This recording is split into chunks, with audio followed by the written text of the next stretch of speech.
তুমি তাবিজ যাচ্ছ না জাঙ্গা বেচছো, ওটা তোমার ব্যাপার, কিন্তু কথা আমার একটাই, যদি ভিউ নিয়ে আবার চাও তাহলে বিল্লালের বদনাম শুরু করে দাও। একটা বই 100 টাকা ছিল, এখন 1000 টাকা বিক্রি করি। জুকার সাহেব, আমি শার্ট প্যান্ট জাঙ্গা বেশি ঠিক আছে, তাও মানুষের গলার মধ্যে পারা বাইরা বই বেচা পাইতাম না। দরকার পরে দরবেশের বেশ দিরা তাবিজ বেশ নি। এই মানুষ ঠকানের ব্যবসা আমি জুয়েল ভাই মানবতার ফেরওয়ালা করার হইতাম না। আজকের আলোচনা তোমাদেরকে নিয়ে আমার আর কোনো আলোচনা নাই। বাংলাদেশে নাম করা কন্টেন্ট ক্রিয়েটর শুধু একমাত্র তোমরাই আছো। আরে মার জুকার সাহেব, ওটা তো নাম করা না, তো নাম করা। ওই হলো আর কি, আমি তো আর বাংলা বলতে পারি না, তোমাদের জন্যই তো আমার বাংলা বলতে হয় মাঝে মাঝে। এখন বলো তোমাদের সমস্যাটা কি? সমস্যা না মানে মহা সমস্যা। বাংলাদেশের ভিতরে একমাত্র কন্টেন্ট ক্রিয়েটর আমি, লক্ষ লক্ষ টাকা মানুষের দান করি, সে প্রেক্ষিতে আমি পরিপূর্ণ ভিউ পাইতেছি না। এমনি করে কেমন সংসার চলবো? হ্যাঁ, আপনার ফেসবুক কমান আপনি নিয়ে থাকেন, দরকার পড়লে আমি ভাতের হোটেল দিয়া বিজনেস করবো, তারপরেও ভিউ কম পাইলে এই মানবতার ফেরওয়ালার বিজনেস করা পাইতাম না আমি। তোমার নাম তাহলে জুয়েল, তোমার তাহলে ভিউ কম, এটাই তো সমস্যা। আচ্ছা হ্যাঁ, তুমি কি নাসা ভাই বিনোদন, তোমার তো ফলোয়ার কম না, 1.2 মিলিয়ন ফলোয়ার, তোমার কি সমস্যা বলো? মার জুকার সাহেব, আপনি আমার 1.2 মিলিয়ন ফলোয়ার দেখলেন, ওই তুলনায় আমার ভিডিও মধ্যে ভিউ কই 300 কে 400 কে। এই ভিউ দিয়ে কি আমার সংসার চলে? আমার টিম মেম্বারে দিতে গেলে আমার হিমশিম খাওয়া যায়, আমি কিভাবে চলবো? সেই কবে গাড়ি খাওয়া মাত্র চালাইছি না, ভিডিও করে ভিউ পাইছিলাম, এরপর থেকে তোর মনের মতো ভিউ পাচ্ছি না কেন? But why? মিছা কথা কমাই গো, তোমার ভিডিওর মধ্যে ভিউ নাই না? ভিডিওতে যদি ভিউ না থাকতো, কার টাকা দিয়ে তুমি শেরপুর শহরে দোয়ান নিছ?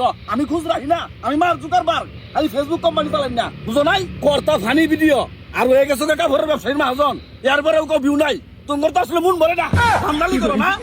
এই বিল্লাল, তোমার কি সমস্যা বলো?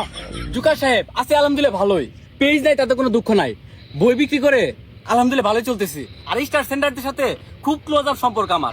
একটা বই 100 টাকা ছিল, এখন 1000 টাকা বিক্রি করি। তাইলে তুমি এইখানে কেন আসছো? তোমার ব্যবসা তো ভালোই চলতেছে। জুকার সাহেব, আমি মূলত আসছি আপনাকে একটা কন্টেন্ট শোনানোর জন্য। শোনাও শোনাও, তোমার কন্টেন্ট শুনলে তো আমার হৃদয়ের গর্জন ভাইসা উঠে। আমনে আমার এত ভালোবাসুন কারণে তো বইয়ের নাম দিয়েছি হৃদয় ভাঙ্গার গর্জন। তাহলে কন্টেন্টটা শোনাই। তাড়াতাড়ি কো। কিছু অপমানের প্রতিশোধ নিতে চায় না জীবনে, সময় দিবে যোগ্য চাপা, এটাই রীতির ভুবনে। অন্যকে ছোট করে তৃপ্তি যারা পায়, সময় বুঝিয়ে দিবে এই থরসব বিল্লালের যোগ্য স্থান কোথায়। বাহ বাহ বাহ বাহ বাহ, কন্টেন্ট তো না যেমন চাল বাজা, শিখ তোরা, শিখ ওর কাছ থেকে শিখ। জুকার সাহেব, আপনি তো বাহ বাহ বলবেনই। 100 টাকা দামের বই 1000 টাকা বিক্রি করে আমরা খাইতে পারবো না, যে দেশে একটা কোরআন শরীফের দাম 350 টাকা আর 3.5 পৃষ্ঠার একটা বইয়ের দাম 1000 টাকা। এই মানুষ ঠকানের ব্যবসা আমি জুয়েল ভাই মানবতার ফেরওয়ালা করার হইতাম না।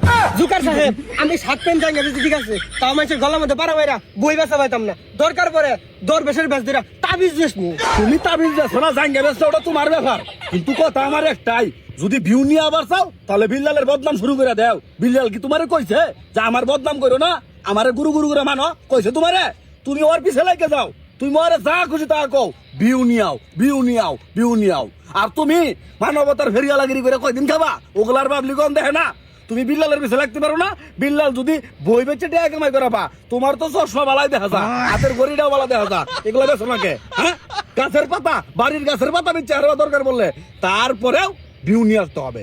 ভিডিওতে ভিউ চাই, আমি মার জুকার, আমার ভিডিওতে ভিউ আয়ুক বা না আয়ুক, আমি চাই তোমাদের ভিডিওতে ভিউ আসুক, কারণ তোমার ভিডিওর ভিউ দিয়ে তো আমি চলি নাকি? বিল্লাল কোন ডাকো? তাইলে কি মার্ক জুকার সাহেব আর একটা কন্টেন্ট শোনামো? না না না না না না না না, এই ভুল আর কইরো না, বাড়ির যায়া লাইভ করে স্টার কামাই করো গা। ভিউ বলে কামার পাই না, ভিউ কিভাবে নিয়ে নাকি আমি নাচা দেখাইতেছি বিল্লালের বেরিয়ে তাহলে না।